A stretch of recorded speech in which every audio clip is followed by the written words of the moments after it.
Welcome to the Progressive Cycle Coaching explanation on the long hill loops training session.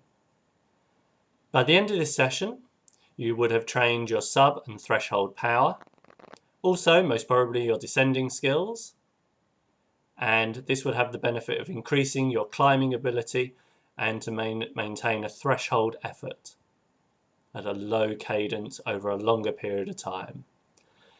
As the number of reps would increase, you'll find that you can maintain a greater number of repetitions or climbing for a longer period of time with less fatigue. And ideally you want to ride a loop near your home. So as with every training session, you should start with a warm-up, and this could be in zone 1 for those training with heart rate, or in the low portion of the endurance training zone, less than 68% FTP for those training with power.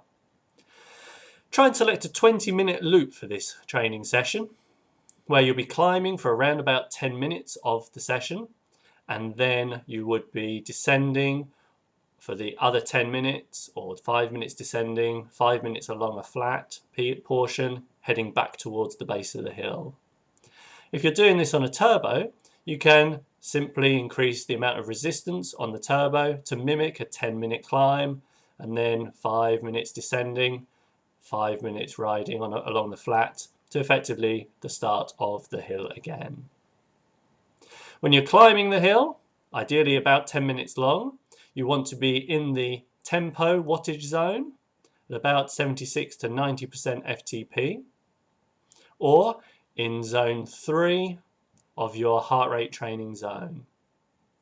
You could, if you feel fit enough and if the training program asks for it, head up to zone 4 to ride climbing the hill at threshold, 100% FTP, or zone 4 for heart rate.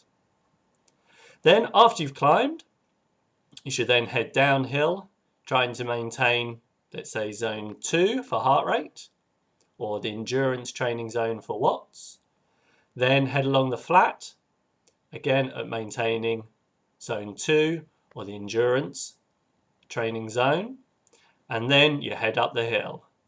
You need to repeat this for as many reps as is on your plan, or until you reach fatigue point.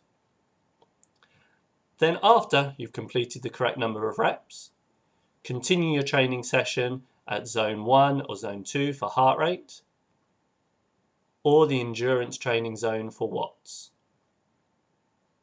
If you see a 10% drop in power on any time of the climbs, then you may want to abort that particular rep or climb or loop, and then turn the rest of the training session into the endurance portion at the end. Then, towards the end of the session, as always, recover at recovery training zone, or alternatively the recovery wattage zone.